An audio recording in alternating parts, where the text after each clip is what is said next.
Good morning and welcome to Tree Talk episode 173 with myself, Jack Neville, and Matt O'Callaghan of the Weekly Observer and Vale Star.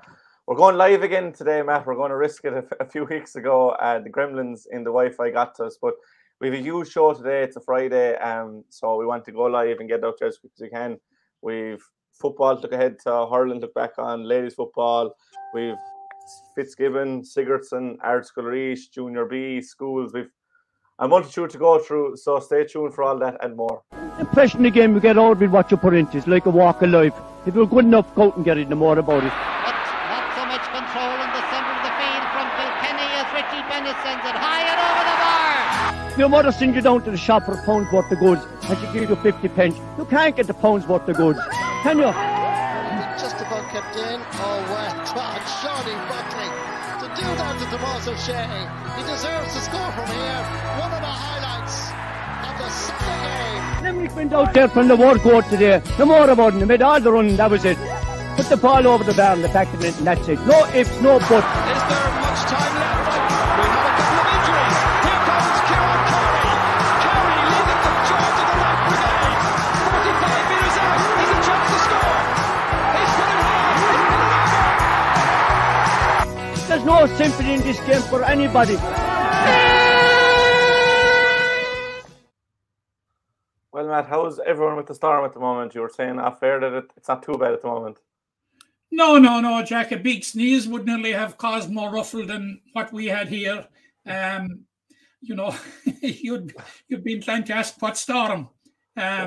Seriously, it's quite calm here now at the minute, and there was a few blasts there around 8:30, but other than that, there was absolutely nothing. It's storm in a teacup, actually, Jack would describe it. Yeah, look, we won't be disappointed by it. You obviously don't want a storm. You don't want people to be inclined to that weather condition. So it's a bit windy out here in Ballysteen. It's not too bad. It kind of woke me this morning. Now, in fairness, it was. But I'm a late riser. So well, I'm here in God's own country in Glenroe, Jack. So I suppose that probably explains the disparity, of gale force or wind force, Well, I'm in the greatest spot of all the lot, so we'll agree to differ there. But before do you say your prayers down there, Jack? Huh? Do you say your prayers? Well, we do, of course. It's mass 9:30 of a Sunday morning. If anyone wants to get a nice early mass below in Ballysteen, a nice little church. I was actually in there yesterday. It's just a lovely, nice place. So go to. Jack, I'm huge. I'm absolutely hugely impressed by you this morning. Absolutely hugely impressed. Storm or no storm, you noticed I had donned a different hat. It was the first thing you said to me before you said good morning even. It looks to be, for anyone that's not watching us, just listening, it looks to be kind of a summery kind of hat that you'd wear to the beach. So you might want to explain that. Yeah, but I'm indoors, you see, Jack. And if you look back, you can't see out my window here, but the sun is beaming down literally. So you're planning on going to the beach? No, it is a watery sun, but it's sunshine. Well, sure, looking at you for 170 episodes, you would notice any small difference in fairness. But look, before we get into the games, and I forgot last week, you were not in the know. The Milford 10K run and walk is taking place in UL on Sunday, 13th of March at 12 midday. This will be actually in UL for the last 2 years. It's been virtually ran, obviously, with COVID. It's a brilliant day out, Matt, and you'd love to promote something like that does such good work. Jack, it's wonderful, and there are no words that we can say, that you or I can say, that would adequately pay tribute to the work of Milford Hospice. And this 10K run walk is one of the bulwarks of their fundraising during the year, and crowds are getting bigger all the year on year now. It was virtual for the last 2 years, and now this is an opportunity for people to get out. They can get out with public health is moving in one direction all the time now, and we saw yesterday where NEFIT, two things about NEFIT yesterday, of course, was the recommendation with regard to the wearing of masks, and secondly the recommendation of the CMO that NEFIT would be stood down or phased out, I think was the way he put it, or and replaced with some advisory body, which is all terrible positive. So people are mad to get out and mad to get the opportunity. And this is a wonderful opportunity to get out there and do something positive and help people, that are seriously ill in a lot of cases and in palliative care, and help this wonderful. It's an institution at this stage, Milford Hospice, the good work that they do, and I would appeal. I would lend my support to asking people to really come out in numbers. And I suppose if they cannot come out, there is a way of contributing to the event, and people should do it. It's a most worthy cause. Yeah, definitely most worthy. As you can see on screen there, again, if you're listening, you can register at milfordcarecentre.ie. You can ring 061 485 860.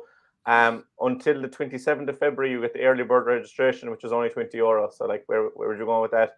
I living in UL for 2 or 3 years when I was in college, and there was always a great buzz around the event. And obviously, we've been robbed of things like that for the last 2 years. So I would definitely encourage you, further what you say there, Matt, and just encourage everyone to get out there.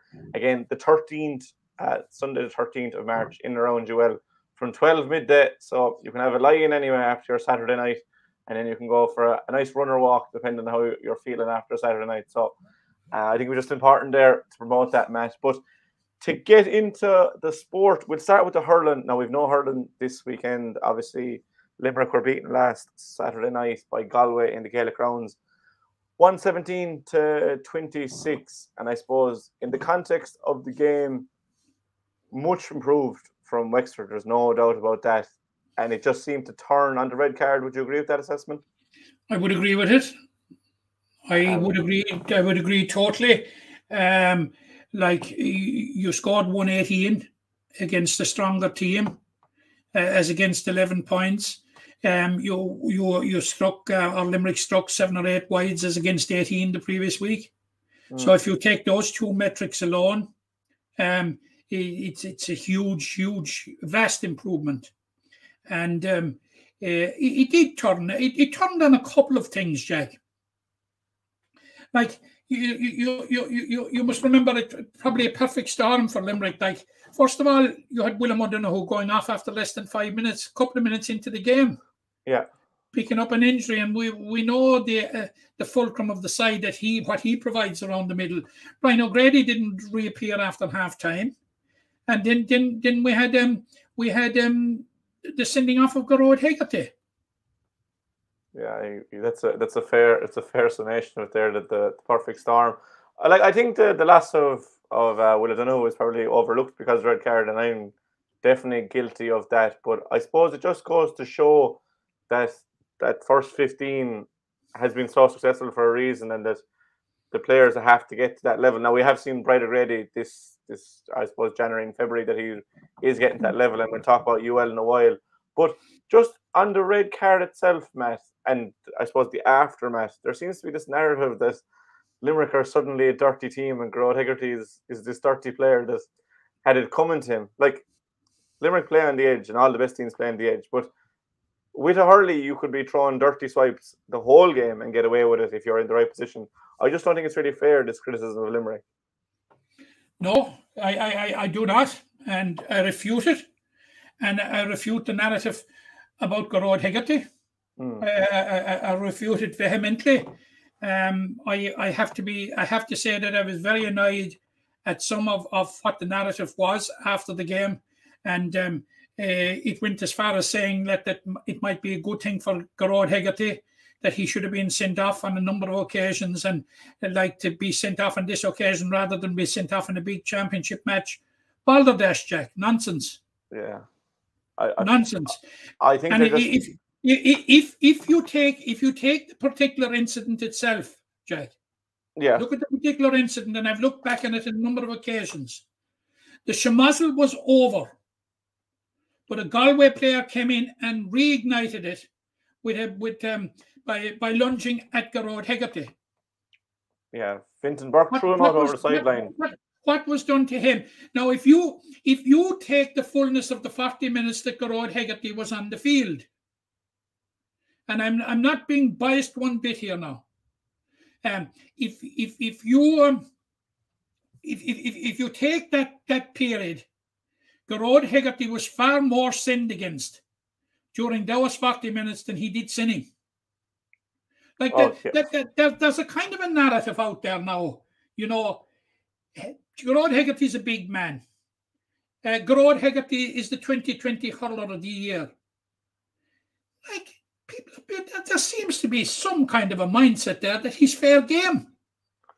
Yeah, there's a lot of that going on at the moment. There was one incident on the far sideline that there was a ball on the floor and Hegarty went in and shouldered his man and won the ball. But if he was this 30 player, he would have just went in and swung because the ball was there to be hit. But no, he's focused on winning the ball. On your point on the schmozzle there, like, it was over. And fair enough, Gearóid did deserve the red for what he did. That's fair enough. Any player could do it. Having said that, he probably deserved the red, but it looked an awful lot worse than it was. And I'm absolutely convinced that there was no malintent there.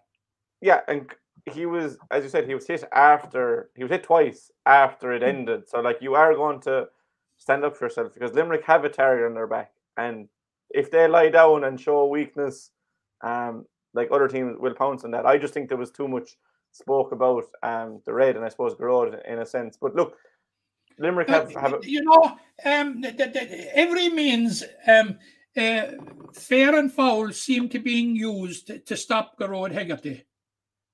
I think it's used in all the players as well, though. I would suggest that the one way to stop Gearóid Hegarty or to match Gearóid Hegarty is get up to the level of fitness, physique, and hurling skill of Gearóid Hegarty. Yeah, it's far easier said than done because obviously he's years put into it and just natural physical size. But yeah, I think he's very fairly targeted and whatever. A lot of those Limerick players are watching the forwards. Now I know it's a very physical game and off the ball people have been pulled and dragged and it's all fair game. But that was just probably, I just thought the narrative was a bit unfair. Moving away from the Reds. Yeah, no, Jack. You're absolutely right to hop there on the narrative. Like, there was kind of people rubbing their hands with Lee, Jack, that he was caught at last. Yeah. You know, that kind of a mentality. Caught for what? Yeah, caught for playing the game as it was meant to be played. Yeah, not for a second are we saying it wasn't a red because we don't have that green mist where we're thinking these Limerick players can do what they want. Now, that it was a red, and Gearóid will admit that himself. It's just he's not this dirty player that everyone goes on. Aside from the red card, the player that reignited it should have at least got a yellow card. Yeah, I just thought it was very strange that it was schmozzle with 7 or 8 players that there was only 1 card dished out. Now, I suppose people were giving out that there was 4 sending off or 5 sending offs in the Tyrone and Armagh game. So I suppose you're looking for a happy medium. What you will say is you don't want these schmozzles happening because it happened very close to the touchline and there was loads of children there. There must have been 12, 15,000 in the Gaelic grounds that night. So, like, these are unsightly things. You don't want them to happen, but it was probably more caused by a Galway fella. Limerick finished it, I'll admit that. But just on that point, I think it's important to say it. On the game as a whole, Matt, it's 2 losses from 2. And as strange as it sounds, I would say John Kiley is a very happy man where they are now because it's the exact same as last year. Lose 2 in a row, a week off, and then you Cork in the Gaelic grounds. And we know how it went from there. Yeah, absolutely. There are a lot of parallels with last year, Jack. You're totally correct there. And I don't think he'll be losing any sleep. You know, as I say, there was factors that militated against Limerick last week anyway in that game against Galway. And like if you look for the important points, which we said at the outset, I think they were all there. It was good to see Sean Finn back as if he had never been away. You know, it was good to see Kyle Hayes back. You know, for his first game again, as if he was never away. You know, just hope that the injury to William O'Donoghue isn't anything serious.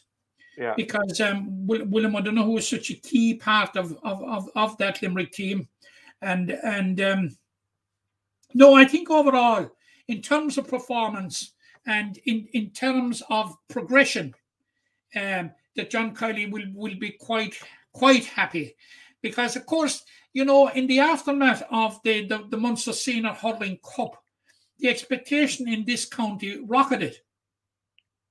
went sky high because we beat Clare, and we beat Clare with what, just 4 of the All Ireland team. Yeah. So I suppose it's hard to blame fans for getting carried away in those circumstances. And Jack, maybe we're guilty too. You know, I'm not exonerating ourselves on that one, but you know, this is a bump back down to earth. But thankfully, Jack, it's a soft landing. Yeah, and they've been there before. They've proved that they can. Like, I'll never forget walking out of Croke Park after losing in 19 to Kilkenny, and there was this fear that it could be like that Clare team at 13 that just couldn't get back up to the top of the mountain. But we've seen that this side has bounced back ability in spades. Now I was going to move on because we were going to. But Jack, before you move on, if there's a point I'd like to make a point about the performance of Cathal O'Neill. Yeah. That last Saturday night was the evening that Cathal O'Neill made the transition from minor to senior. Yeah, and I suppose myself definitely, I'm guilty of probably hyping up these young fellas and putting an awful lot of pressure on him. He was like, Cian Lynch is my age, so I don't really remember the hype about him as much, obviously because I was younger and he was my age, whatever. But there was an awful lot of hype for Cathal O'Neill, and I suppose I definitely amped it up. We were all probably the same, and probably doing the same with Adam English and Colin Coughlin as well, which is kind of unfair on these players, but you're just so excited to see these brilliant talents. But Cathal O'Neill, like, striking ability, second to none under pressure, and he's a wing forward, I think, is the big thing for him. Like, he was played in the corner last year. Like, it's like any position on the hurling field now is very specialised. Like, you might say there's 20 yards difference between corner and wing forward. They are miles apart, and I was just glad to see him hit the ground running. When things were going against Limerick, he really stood up as well as when it was going well for him. So, yeah, look, you have to commend. It's welcome to the big stage, Cathal O'Neill. You know, he has served his apprenticeship now, and you know, certainly going forward on this performance, Cathal O'Neill is one to watch out for. You know. Just talking on Cathal O'Neill, and I don't know the ins and outs for that. UL won the Freshers League title yesterday. Again against NUIG, but they've Cathal O'Neill, Adam English, and Pat Crotty from Clare, who played at the last day against Wexford, all in the forward line. They've Aidan O'Connor from Ballybrown. Colin Coughlin wasn't playing. They've Ethan Hurley, and they've Patrick Donovan, who's injured as well. Imagine being Patrick O'Donovan? Yeah, Patrick Donovan, but he's injured at the moment, I think. But imagine being a first year coming up against that 6 in the forward line. It's just crazy. But it shows it's brilliant for UL, and we'll touch on UL there in a while. But there is one question here, Matt, I just want to ask you, and I was going to touch on it next week. We'll go about it now. Adrian Kelly, and I suppose get all your comments in, and we'll answer them. We're very happy to answer your questions and love to hear from me. Adrian says it was a much improved performance, glimpses of the true form, he thought. But he says, are we any closer to identifying who's up next for Peter Casey? And I did want to say that to you, Matt, because loads of positives, loads of players putting their hands up, but we aren't anywhere closer, I don't think, to finding Casey's replacement.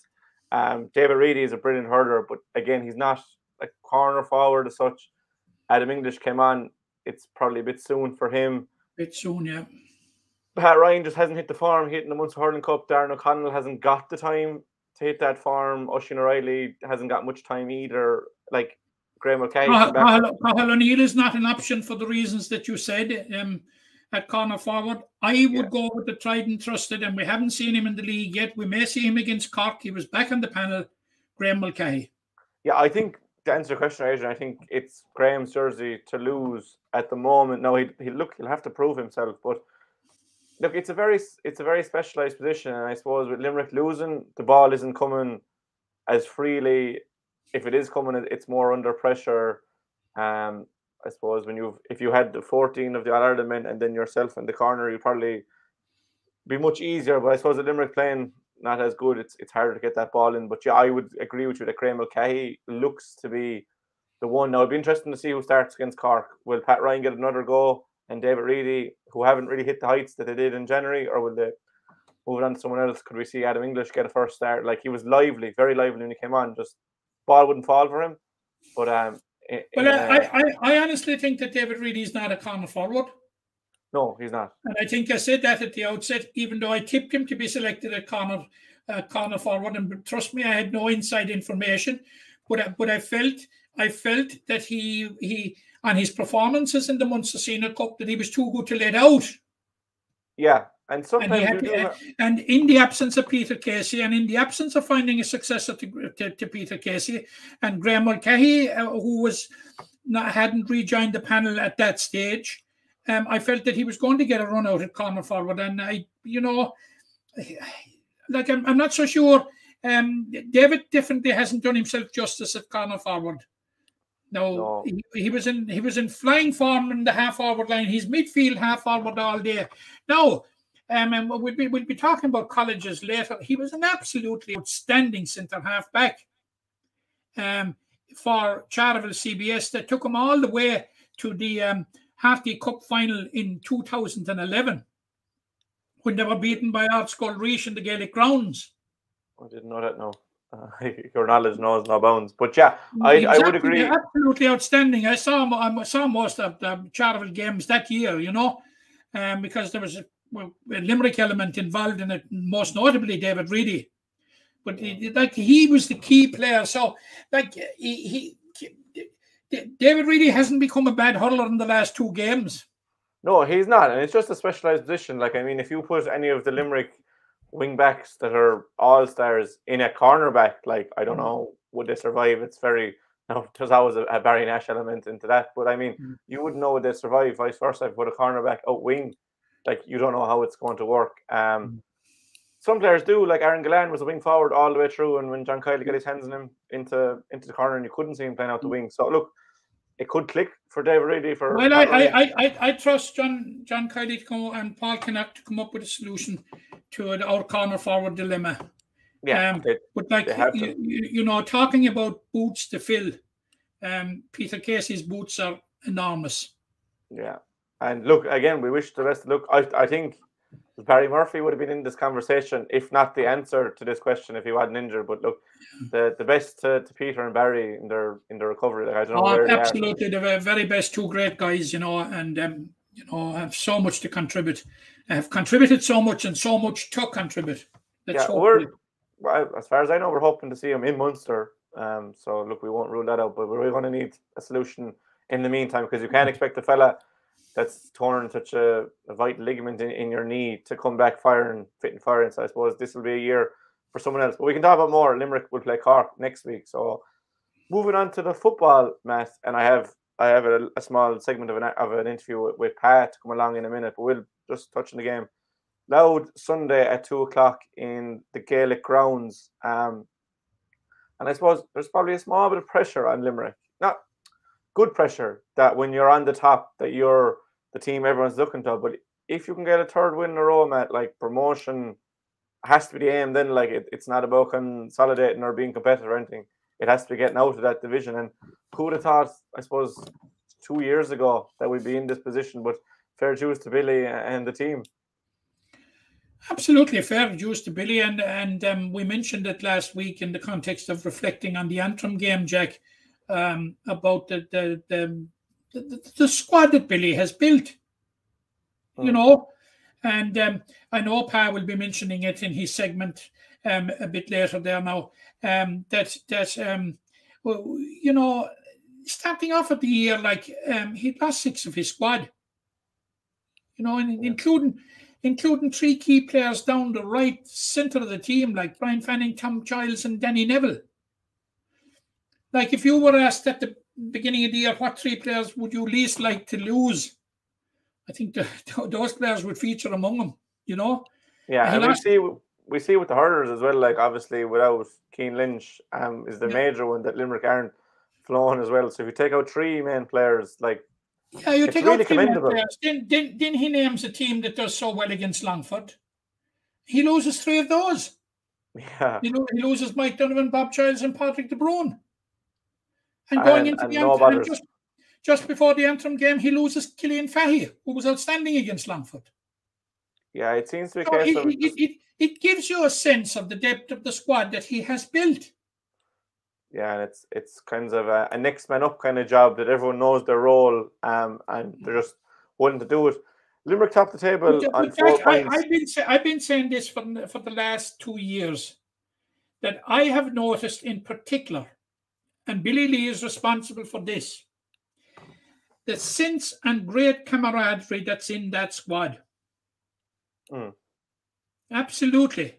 You know, these are they're all for one another. Absolutely. You know, and it's that type of camaraderie that I haven't seen in the Limerick squad for a long, long time. And we see where it's getting them. And you're right, Jack. Winning brings pressure as well. Yeah. And like the whole dynamic of Limerick's league could hinge on next on Sunday's game with Louth, because you're right, absolutely right, when you say that win the game and suddenly relegation is virtually out of question, even though Limerick were relegated from Division 3 with 6 points. Yeah, Pat mentions it. All on right. Score difference. Yeah. And consolidation is gone, because you have consolidated, and like it's a drive for promotion. Then we're in a totally different scenario. It's a promotion drive at that stage. Yeah. Now, and I will say that it's going to be difficult on Sunday, because Louth's position may be slightly false in that they have 1 point out from the 2 games, and that was a draw with Laois and a late defeat by Laois and a late draw with Longford. But Mickey Hart is a long time on the road, Jack. Yeah. And he will have studied to a T. He will have studied to a T how Limerick fashioned those 2 wins, and particularly how the 2 wins were predicated, and the foundations for the 2 wins were laid on the early goals. Yeah. And you don't need to be in the Louth dressing room at 10-2 next Sunday to know what the emphasis of Mickey Hart's speech will be. Yeah. Tight at the back. Don't give Limerick a foothold in the game. Yeah, because Limerick have really started well, and Pal touching that. I'll probably finish this segment on the football with Pal, but just before we go to that, man, you're going to Aughrim next week, regardless of the result, and Billy has really outlined that winning at home has been the main objective. That if you lose, and Limerick won't look past Louth, there's no doubt in that. Every team now with mantra as next game up, but if you lose to Louth, there is that pressure going to Aughrim, and even though we won last year by 10 points, that's a really kind of obscure result to get in Aughrim. So there is a pressure there as well, that it's coming down the line, and then you will have Laois and Westmeath, probably the early favourites, waiting then as well. So there is that pressure to get that money in the bank, not only to give you confidence, but just give you reassurance that if something does go astray, that you can rely on that. Absolutely, absolutely. Even in the promotion year, we saw it when we had the 4 straight wins, and you got overturned by Antrim and Wexford in quick succession. And it was a backs to the wall situation then, before seeing out promotion in Sligo. But it's a huge game. But Limerick have delivered in big games.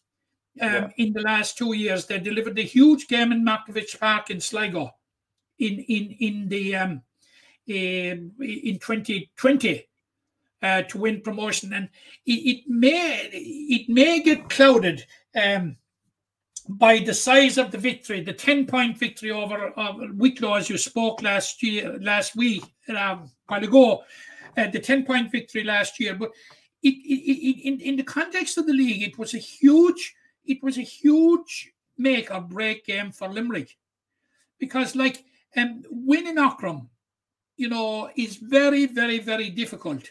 It's been a graveyard for Limerick. It's been a graveyard for many, many counties across the country. But it was a game that a place for a promotion semi-final was riding on. Yeah. It was a big, big game. And Limerick delivered on the day. Yeah, now, Limerick... you could nearly bring Louth into the category of a big game, similar to Sligo 2 years ago, Wicklow last year, in that win and suddenly, Jack, you're head, neck, and heels in a promotion race. Yeah, and the Gaelic Crowns has been good to Limerick. Obviously, that win in Tipperary in the league, you beat Waterford in Championship last year. Now you have lost to Tipperary and Cork in the Championship, but they've always played well in the Gaelic Crowns. And Pat emphasised the point of having support there. Just you'll be urging fans to get out there at 2:00 on Sunday. Now look, it's clashing with the ladies footballers there, so you want to see as much support go to both of them, and I suppose that's something that we really should be looked into going forward. But that's beside the point. That if people are around and that's what they are inclined to do, like get out and support the footballers, because we see how much the hurlers benefit from the sport, and the footballers are no different. Yeah, Jack, I agree totally with you. I was in Martinstown last week for the ladies football game, and it was very heartening to see the level of support that was there. Now it could be greater, but there was decent support there for Limerick. Like, the fans are the 16th player nearly for Limerick Hurlers. Let's make it for the footballers as well. Let's make it. Let's get out and support them. Like the record over the last couple of years, Jack, has been very, very good. We've won the McGrath Cup. We've been promoted from Division 4. We've contested a promotion semi-final to Division 2. We could very easily be talking about Division 2 football here. Like, Billy Lee has put together, and his management team have put together a squad that are worthy of support. And like the Limerick folks should come out in their numbers and support them. Because like certainly the amount of work has gone into it, it warrants that type of support. We're all Limerick at the end of the day, and no matter whether it's whatever it is that's wearing the green jersey, whatever they're playing. Yeah, like we should come out and support them. But this is a football team, Jack, worthy of support. And I would hope that the Limerick fans and the Limerick supporters would turn out in big numbers. Yeah, you would be hopeful of that. Every little help. If we can get 2,000 or 3,000 in the Gaelic Crowns on Sunday, it would be loads just to give that bit of atmosphere. But I suppose I'll go on and interview Pat. I'll play probably the first 8-10 minutes of it. He was in Antrim. He talks about that game and just footballers overall. He knows more than I do anyway. And he probably knows as much as you. But I'll throw on Pat there for a few minutes. He probably has forgotten more than we have ever learned. Trying by Pat Rannan to look back on Limerick's brilliant start to the league and look forward to Louth. So 2 from 2 in the league. Pat wins over Longford and Antrim. Doesn't get much better than that. No, riding the crest of a wave at the minute with the way results are going in the league. Going into the year, I suppose you would have had question marks, albeit last year was very impressive too. But I suppose you're going in, and it's been said 100 times now, but you're missing important players throughout the team, not just in one area, but in the back line and midfield and the forwards. And I suppose you're just wondering, are they going to be missed? And maybe they will be, but to date, the players who've stepped in have really produced it. The McGrath Cup obviously didn't give a great indicator, albeit the Tipperary match was very impressive, everything apart the scoring. And I think in the league, they've rectified that. They've top goal scorers with 6 at the minute. Their shooting rate is pretty good. They're not kicking too many wides. And now obviously there's parts of the game that they would look to improve on, but 2 from 2 when you're playing Longford at home, who you never know at Longford, especially with the bounce they'd get from a new manager, and Limerick were full value that night. The game should have been put bed long before it was, but full value for the 7-point win. And then the one in Antrim, look, anybody who has to travel away to win in the league is impressive, even more so when it's that distance. Like, it's just people don't understand the toll it can take on you, like, not so much physically, but just mentally having to deal with everything, not used to the same setting, not used to your bed, getting up, all that. And I have to say that the performance above in Corrigan Park last weekend was just so professional, I suppose, so good from the word go, and it really gave an indication of where this group are at the minute. And that we'll focus on that performance against Antrim, because you obviously were there. I suppose you obviously mentioned the length of the travel to go there and to lose would be very demoralising to come home to, but Antrim would have been seen as one of the teams that could be challenging at the end of the season. So it's not only get a win, but get a win against a rival will be huge for Billy. Yeah, the previous week, I know Pat Spillane and his wisdom said that Antrim were one of his big picks to get out of division. And to be fair, having their victory against Fermanagh, it was impressive looking, like, to beat a team who've operated at a higher level for the last few seasons. So going up there, maybe Antrim thought, okay, we've a hard one under the belt now with Fermanagh done, and we're at home now. Maybe that'll be worth something. But when you start the match so impressively as Limerick did, like, it really does kind of lay down a marker. Like, it was literally one of the first attacks, a goal, then the next attack, a point, possibly the next attack again, a goal. So I'm sure Antrim were reeling at that point, and the Limerick lads were, like, really confident. It was a 2-5 to 5 at half time. I remember tweeting at the time that while it was a fantastic lead, Limerick would have had a tinge of disappointment almost, because they had been so dominant in that first half, and they'd really got after the Antrim kick out, and everything looked so impressive, defensively really solid, without having to drop off too quickly, like they were pressing kickouts, at the same time as being able to defend properly in the back line. They were being very unselfish on the ball. There was nobody really taking too many plays. The way the team is operating now, I just noticed there's been 11 different scorers in the league to date for Limerick, which is really good. In that first match against Longford, Cillian Fahey 1-3 and Brian Donovan 2 goals and a point, and neither of those scored against Antrim.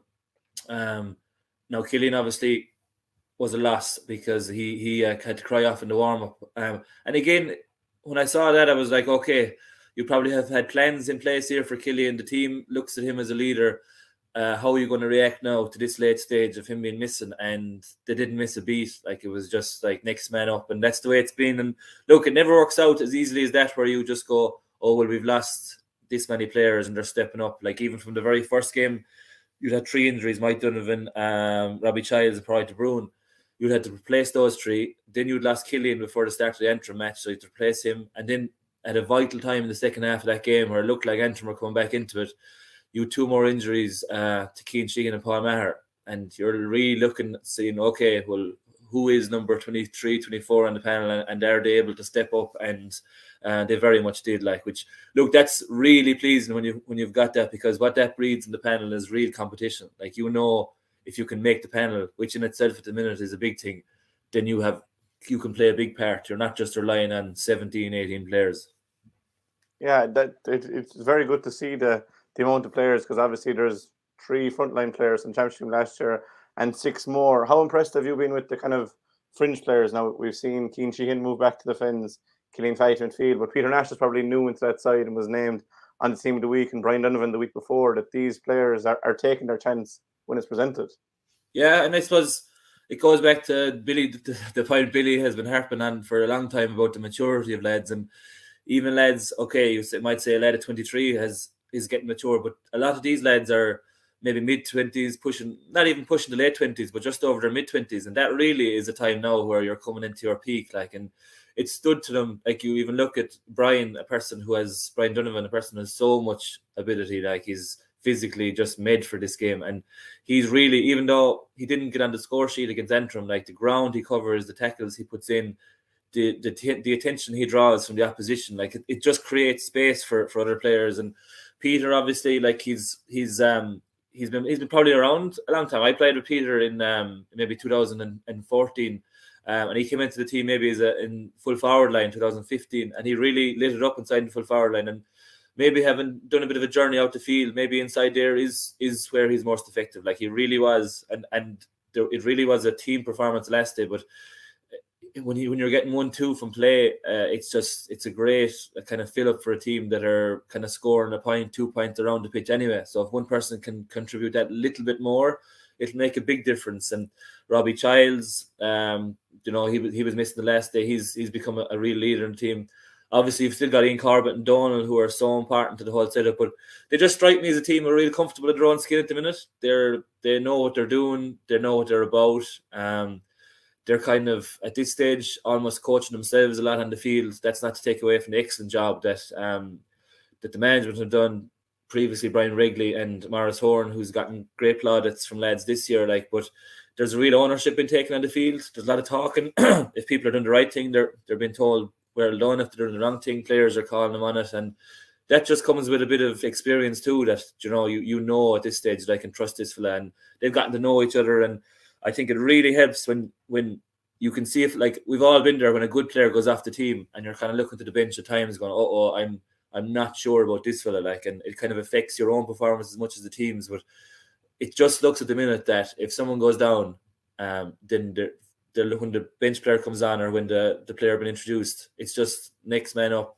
let's go again, and nothing seems to change. Like, obviously there's big players in the team that you really don't want to lose, but at the minute you'd have to say, using 25 players in the first 2 league games, that everyone has played their part, which is just brilliant.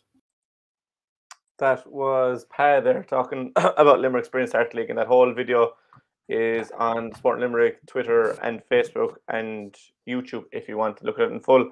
I suppose that's plenty on the football for Sunday, Matt. But if you were to call it, would you see Limerick getting a 3rd win, or a draw maybe, or would Louth sneak that win? Yeah, I think Louth will make it very difficult, but I think Limerick will win this time.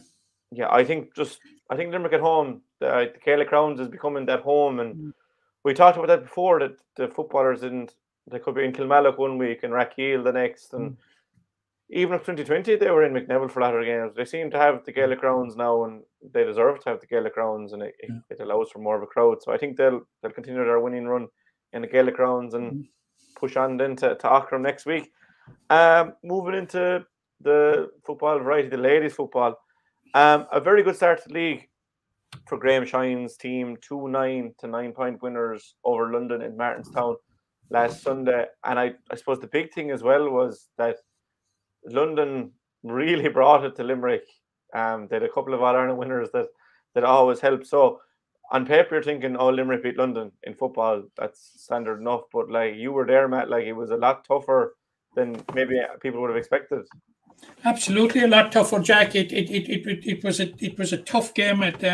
You're right there. They had a sprinkling of All Ireland winners on the London team. Like, in London, usually, they tend, as we said last week, to be an unknown quantity, and but certainly they were an unknown quantity in the right way as far as they were concerned the last time, and they were quite good. Now Limerick were playing into whatever breeze the breeze. Really, Jack, it didn't blow straight down the field, but it blew towards where the old scoreboard is in Martinstown. If you can, it blew from the railway end down towards the Ballyhorras this time, but at an angle. But it was favouring London, if anything, in the first half. But Limerick got off to a great start, and they had 3 points on the board after 10 minutes, and they were playing very, very nice football, and keeping possession well, moving the ball nicely, and were full value for it. But suddenly London thundered into the game, and by half time they had drawn level. And in the second half, Limerick really drove on in the second half. And once Mairead Kavanagh, who was great to see her back, and who will be facing her native county this coming Sunday, once she got the goal, Jack, Limerick were on the driving seat, and rarely after that, Jack, did at any stage did it look like that Limerick were going to lose. Now, Graham Shine, for his first game, like we saw the panel, we discussed the panel in the past, and there was a recall for a number of the 2018 All-Ireland players, like Sarah O'Sullivan was back on the side, Cathy Meade was back. Now, Cathy was only out for a year last year. Loretta Hanley was back, Mairead Kavanagh, Katrina Davis, big names, big players in the All-Ireland 4 years ago. And they were all back and did quite well. Now, he handed debuts to Maeve O'Halloran of Adair, who I thought did very, very well in her first outing at cornerback. And he also gave a debut to Grania McKenna, a girl who has transferred her allegiance from Monaghan to Limerick, has played with Monaghan in the past, and she played at full forward. She got on the score sheet. She got a point, and during the course of the game, then he brought in Sarah Dillon from Palace Green, Leah Carroll, who plays camogie with Patrick Swell, but plays football with Croom. So basically, it was a very, very promising outing for Graham Shine. And he, speaking with him afterwards, he was quite pleased because, as he made the point, that they've only been together since the end of December, and to a certain degree, it was a trip into the unknown because there were so many changes in the squad. And another one of the 2018 team, of course, that featured was Rebecca DeLee. Rebecca came on as a sub. Now, Niamh Ryan would have been also featuring, who was outstanding in the All-Ireland in 2018, but has a finger injury. But she was telling me before the game that she's closing in on a return, which is very good news to both John Lillis and Graham Shine, because I think she's going to commit to both this year. So, yeah, it was a good start. I thought Roisin Ambrose, in her first day as captain, did extremely well. Showed good signs, good leadership qualities. Overall, it was a very, very promising performance, Jack. And it was the type of performance that something really, really concrete to build on. And there is only one way that the girls can go, especially the girls that have been reintegrated back into the squad, and that's upwards and onwards. And as I said, I was hugely impressed by the performance of Mairead Kavanagh. Gave a kind of a display like that, which she gave in the All-Ireland in 2018, which we won't forget. So, yeah, it's very, very, very, very positive, and move on to Offaly next Sunday.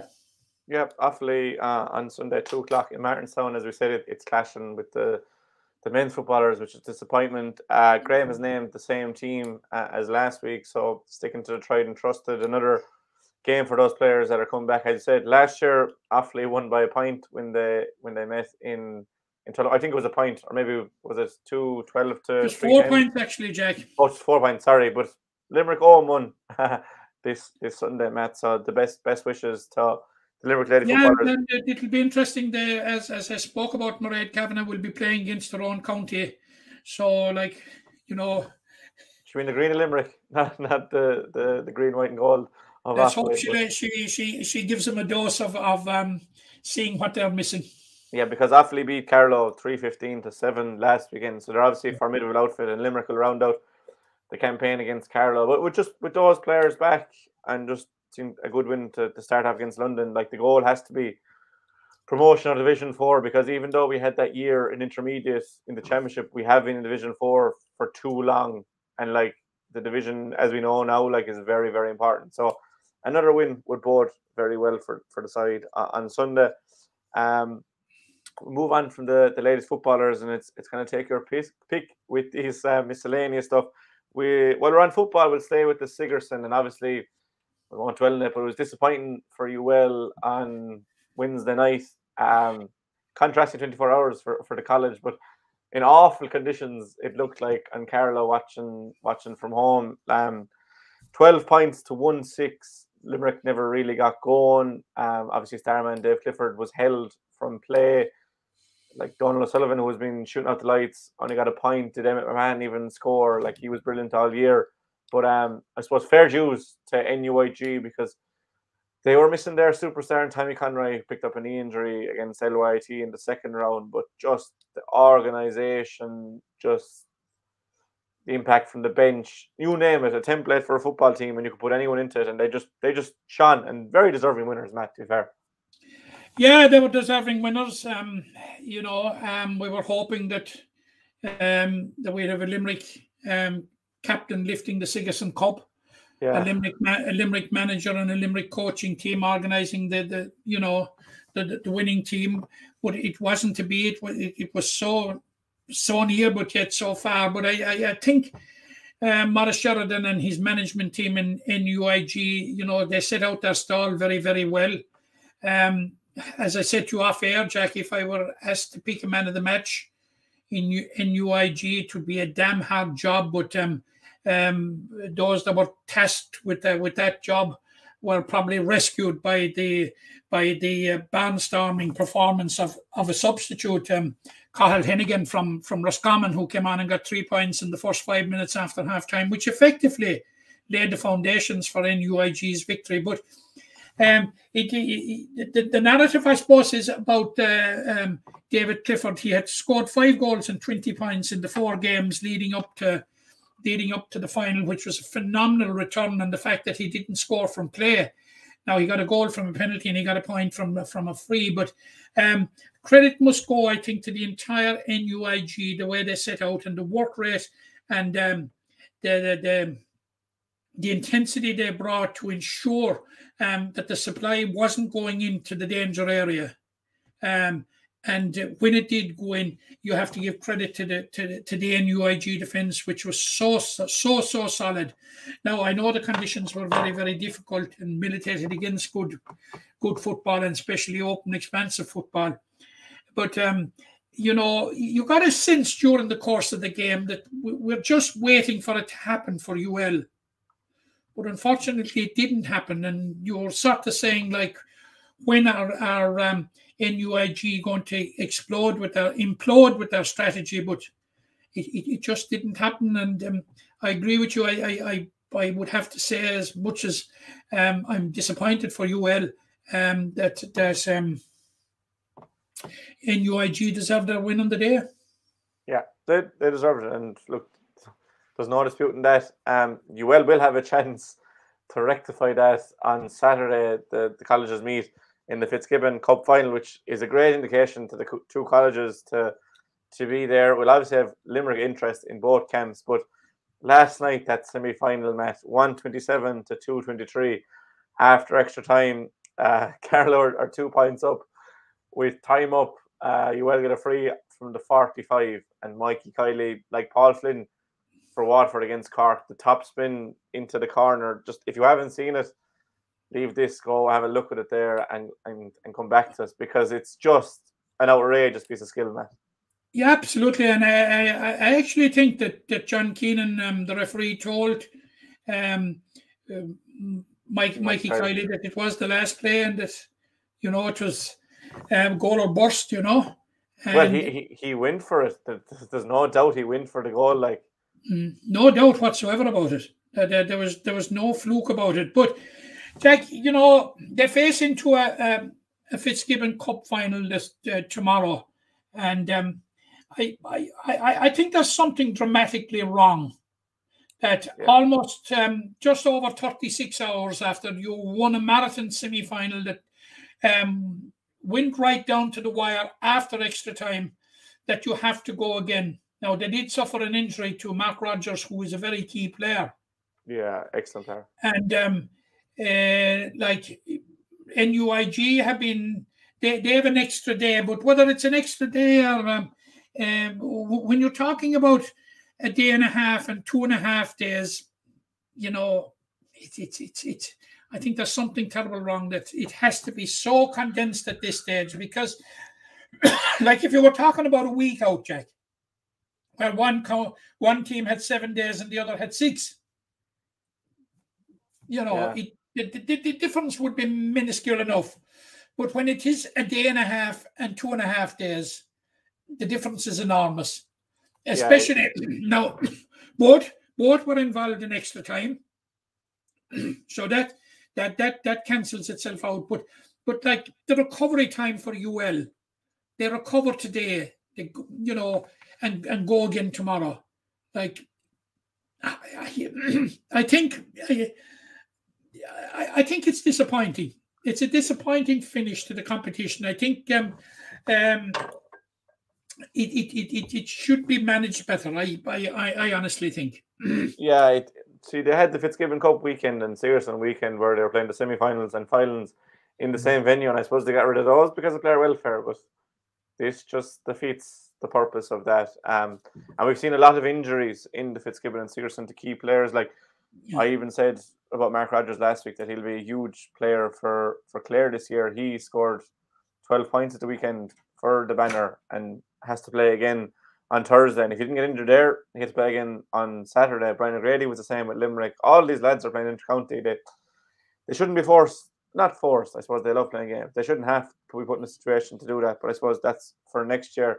Very interesting talk with Seamus Hickey yesterday. He was on about single eligibility, that you would only play if you're eligible for your college, you just play with your college, and that's it, and it takes pressure off players to have to do both. But on the final, Matt, and we have a question here from Bernie McCormick, and she's one of our Keen Lynches from the Limerick team. He's busy in Galway at the moment. He's on a lend there to NUIG just to do his studies. He's doing a Master's of Education below there, so he'll be against UL on Saturday afternoon. I don't know if you saw NUIG versus GMIT on Wednesday afternoon, Matt, but Keen Lynch, like we say, well, I don't know who it's like men against boys in terms of physicality, and Growth Hegarty kind of falls into that, but Keen Lynch just is on a different planet when it comes to skill, and his brain, just madness what he can do in the field. Did you see the game? No, I didn't see it, but I can only imagine he's off the charts. Like, and we've had this discussion numerous times as to about the prowess of Keen Lynch, and we don't need to repeat it. But so, you know, NUIG like are in a very, very strong position, like to have a player like that. Like, it was like David Clifford excuse me, coming into UL, Keen Lynch going into NUIG, you know. Like this is the stuff that a team would dream of getting a superstar in like this, and he's certainly delivering, and like they're very, very useful forwards in Concannon and Nyland as well. So it's going to be difficult for UL. There's no doubt about it, and there will be the momentum behind NUIG in that they're going for a double, a notable double. So look, it's very, very hard to judge these from games to game. It's a strong UL side, but whether they'll be strong enough to beat NUIG, I'm not so sure. Yeah, it'll probably be who recovers best. Unfortunately, it won't come down to the players who have the best recovery. What I will say is, for UL, the centre-back, Brian O'Mara, just a Rolls-Royce of a player.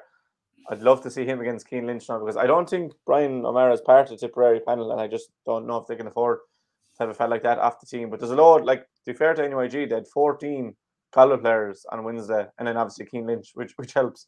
But the footballers are saying that, like, Galway are coming, like it's inevitable. And I think UL will be the same once the likes of Adam English and Carl O'Neill and all them hit the Fitz level next year. But the best look to UL, that game is 3:15 on Saturday, and it's live on TG Car. Before that game, we've more hurling. We've Ardscoil Rís are in action again. Their season obviously didn't come to an end with this disappointing Harty Cup loss to St. Joseph's Tulla. And I don't know much about this game, Matt, but they're playing Athenry in Ennis at 2:00 in the All-Ireland Series quarter-final. And for Ardscoil Rís, it's different, because this will be their sixth time going into the All-Ireland Series, but they've always gone in as Munster champions. So maybe without that pressure on their back, they could thrive. Yeah, possibly, absolutely, possibly. But you're bound to be a very, very strong Athenry team, because we've seen the success of Galway Miners for 4 years in a row in the All-Ireland final, winning 3 of them. And I understand that Gavin Lee, who came on as a sub for Galway last Saturday night in the Gaelic grounds, will be in the Athenry lineup. So they're bound to be a formidable outfit. It's very, very hard to judge these games, and the comparison between the provinces and what have you. But it's certainly pressure off. It's new territory. It's a new space for Ardscoil, Jack. You're right. A new space in that they're not going in as Munster champions for a change. But that won't make it any less easy against the Athenry. Like, underage hurling in Galway is at a very, very, very high level. And that's beginning to reflect now at third level, as we spoke about already with the two Galway teams meeting in the Fitzgibbon Cup semi-final. So it's a tall order, but they can do it. And really, they have to pick themselves up, dust themselves down, and get on with it. It's as simple as that, Jack. Yeah, the best of luck to Niall and the team. 2:00 in Éire Óg's pitch, I think. It's not Cusack Park. I think it's Éire Óg's pitch on Saturday. On Sunday, if my dates, no, on Saturday as well. Blackrock are in Junior B action in Killeedy. But just before you go away from the colleges there, on Saturday, also Charleville CBS are taking on St. Francis Rochestown in Munster College's B final.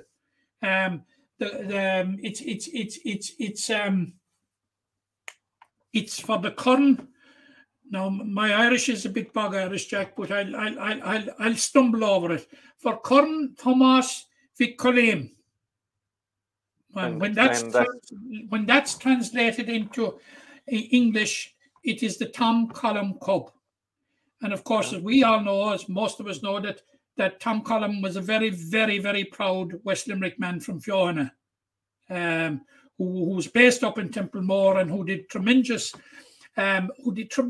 work for Munster College's games until his death. I think Tom is dead about 6-7 years now at this stage. The competition was rededicated in, I think, 2015. It was Curran Padraig up to then. So, but it's for the Tomasa Colleen Cup, and Charleville in the semi-final had a 1-point victory over Doon, Cadastana Trana Doon, and there's quite a Limerick element involved with Charleville in that James Reardon of Temple Danton is part of the management duo. They have just two people managing the team, James Reardon from Temple Danton and Kevin Butler of the famous Butler family from Drummondinch in Tipperary. Now, the team is captained by Mark Reardon from Castletown Ballygran, and there's players from Brewery and Granaballangally involved. So they play Rochestown in the final. It's not too long ago, of course, since Charleville and Rochestown met in the Dr. Hartley Cup. Yeah. Now, as I said already there in the context of David Reedy, Charleville contested the Hartley Cup final in 2011. Rochestown contested it in 2015. I think that year, if memory serves me correct, that they contested the Curran and Murrah final the same year and lost both. And among the big names that would have come out of Rochestown would include Shane Kingston and Sean Powter, Alan Connolly, who was on the verge of the Cork team there for a couple of years. They'd be all ex-Rochestown players. They'd be drawn mainly from Douglas, Nemo, few from Blackrock. That's where they would be drawn mainly from. So it'll be a very interesting game. And Charleville have won the B Championship 3 times. And the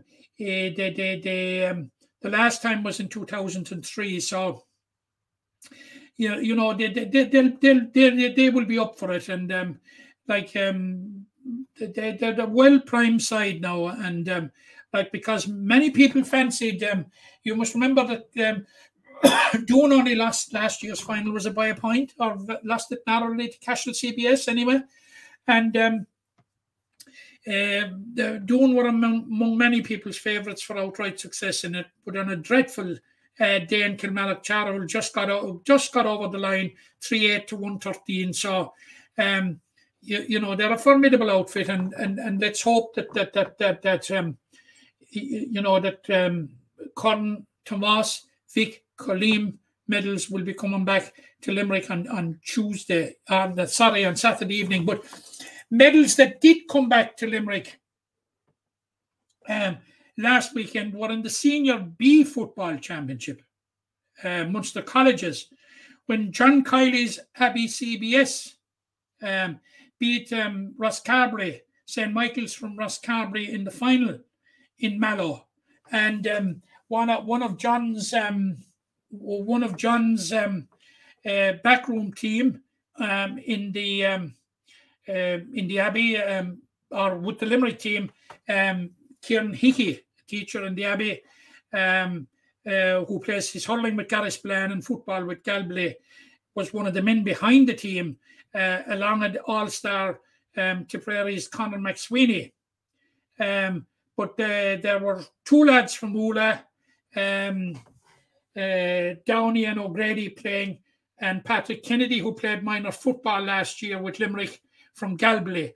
They were all on the winning team. So they're medals that came back to Limerick. Now, unfortunately, medals that didn't come back to Limerick were medals for Salesian College Pallaskennery, who were involved in an absolutely titanic struggle last I think it was last Friday night. Last Friday night in Mount Collins, when they lost by 3-13 to 3-8. And they were ahead with 10 minutes to go. So, that was a bit of a disappointing. And it's interesting there, when we were speaking off air, we talked about but we talked briefly about Limerick's involvement in the Liam O'Connor Cup tomorrow night. And I see there are two of that Salesian College team, Jamie Behan of Ballybrown and Oisin Moss from Mungret St. Paul's are named on the starting Limerick under-20 team. Yeah, so, they're a decent team, but they came up against a team like that Beara Community College who were, they were racking up huge scores. They racked up 7-19 in the semi-final. Yeah. So, and it started off as if there's more of the same. I think they had 5 points up before you realised the game was on. But I'll tell you, they were made fight hard and fight all the way before they saw off Salesians. But Salesians are going to get an opportunity in the next week, on the 2nd actually, on the 2nd of March, when they're involved in the B final. Sorry, it wasn't the B. It was the D football final they were in, and they're in the D hurling final as well against Blarney, and that's on the 2nd of March. No, that's your knowledge knows no bounds when it comes to any sort of sport. That Limerick under-20s. Yeah, of course we'll be talking as well next week. Kalashida in Abbeyfield are in the E hurling final. They're playing on Rin. So, Limerick colleges they've been there or thereabouts. They've contested 3 of the 5 finals. They've contested the A final, the D final, and the E final, and been involved in the semi-finals. Kalashda tonight, Doon were beaten in the B semi-final. Kilmallock were beaten in the C semi-final. So it all augurs well for Limerick.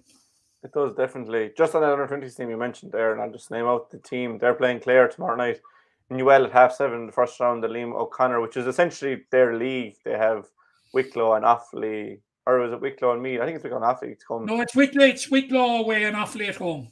Yeah, and Offaly were obviously All-Ireland champions last year, so that'll be a tall order. But the team for Clare, Colm O'Loughlin from Bruff in goals, the full-back line of Sean Ryan, Jamie Behan, as you mentioned, and Rowan O'Connor, Cormac Wolfe, Sean Kilbridge, and Owen McGrath in the half-back line. Emmett Richter, partners, Conor McGrath in midfield. Then the half-forward line of Jamie Bainham, Conn Ladoon, and Oisin Moss, as you mentioned already. And then the full-forward line of Shane O'Donoghue, Dara Murray, and David O'Shaughnessy. There's a good number of those players that played on the minor team last year that reached the Munster final. Obviously, they're playing Clare, who have made huge strides in recent years, made a number of minor finals, so that should be a tight game. So the best luck to Shamey. Yeah, but we had a good win over Clare last year, Jack. After was it at the 7th attempt? Yeah. Oh yeah. Obviously Limerick are building as well, but Clare, I'm saying the players for the 20s grade are probably maybe a bit ahead. But the best luck to Shamey and all the backroom team there. Paz involved. John Blackwell, another club mate of mine, is involved as well. So the best luck to all the lads. And that we'll finish with the Junior B, Matt. Granada Ballingarry are into the Junior B football final. They beat the Nair 1-8 to 1-4 last week. They'll play either Moy Van or Randall O in that final. And Blackrock are in Junior B hurling action this week. They play 4 Mile Water. And if I'm not mistaken, 4 Mile Water is just the hurling club of the Nair, that they're the same club, in Killeedy tomorrow afternoon. So well done to Granite Ballingarry, I suppose, on reaching this final, and they'll know their opponents in due time. And best of luck to Blackrock, because it's been a while since they played, Matt, in fairness to them, in their county competitions. It is. Well done to Granite Ballingarry. The Nair, anyway, will not want to hear about West Limerick. And possibly 4 Mile Water may not want to hear about it after tomorrow. But it's the Nair's second visit in as many months, practically, to West Limerick in Munster Fair, like they were beaten by Newcastle West in the senior, and now they've been beaten by Granite Ballingarry in the junior B. And fair play to Granite Ballingarry, they'll try and emulate what Mike Mann and Barry Brown did 5 years ago, when they ruffled no few feathers in junior B circles, when they beat a star-studded Cremon side from Kerry. I think who had a victory holiday booked at that stage before the final, in the Munster final. So very, very best of luck. Congratulations to Granite Ballingarry in getting to the final. Again, it's, augurs well for Limerick football. Yeah. Now, the semi-final between Randall, Jack, and my van, which was fixed for this Sunday, has been postponed in anticipation of adverse weather conditions, and I can see where they're coming from on that. You might say it was premature or preemptive, but Randall is a small club down in West Cork beside Dunmanway. So it's a huge journey up, and they've been up already to play Partine in the semi-final or in the quarter-final. So I think wisdom is prevailing in Knockadary there in making the decision. But one game that is going on in the Junior B series is in Killeedy tomorrow. And it's welcome back to the Killeedy competition, which is one that we all look forward to every year. And Blackrock are involved in it. Now, Blackrock, Jack, in a different incarnation, they have a storied history when it comes to representing Limerick, because it was Kilfinnan Club that represented Limerick to win the first All-Ireland in the dim and distant past of 1897. Mm-hmm. You were hardly born, I'd say, Jack, were you? No, I wasn't. Yeah, and they were the first club in 2010 to win an All-Ireland Clubs Championship under the guise of Blackrock. Now, they won't be able to make it 3 in a row, that they become the first club to win the Junior B, because Doon have done that already.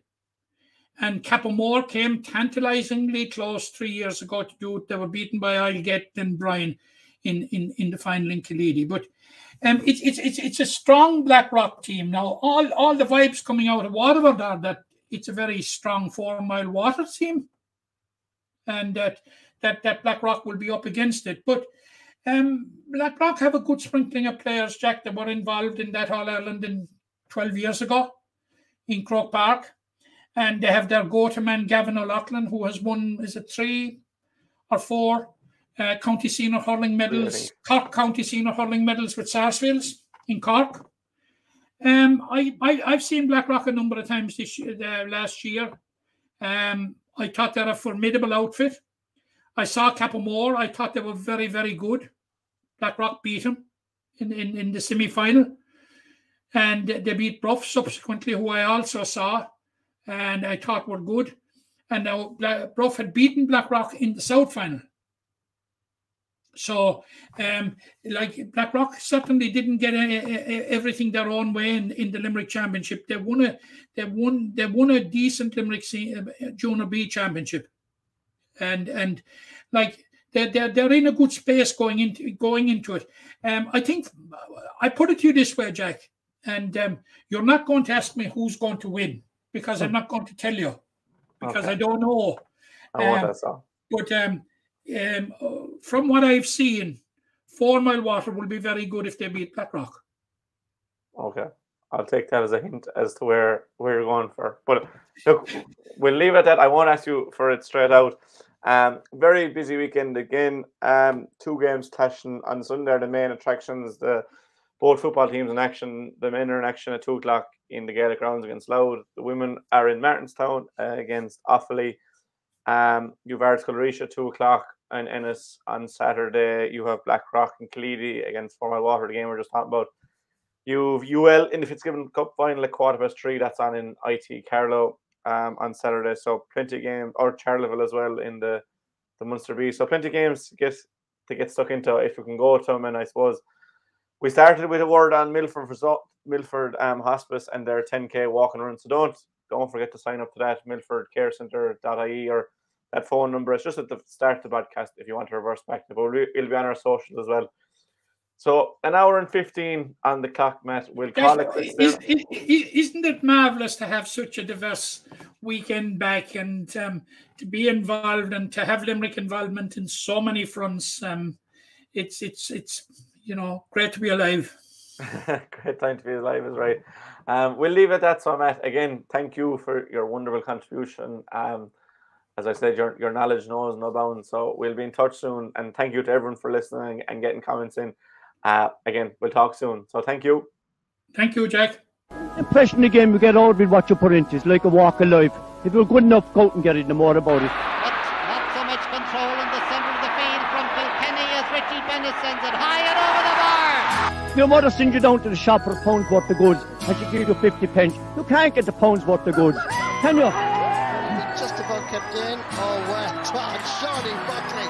To do that to Tommaso Sheahy, he deserves to score from here. One of the highlights of the Sunday game. Limerick went out there from the word court today. No more about it. They made all the run, that was it. Put the ball over the bar and the back of it, and that's it. No ifs, no buts.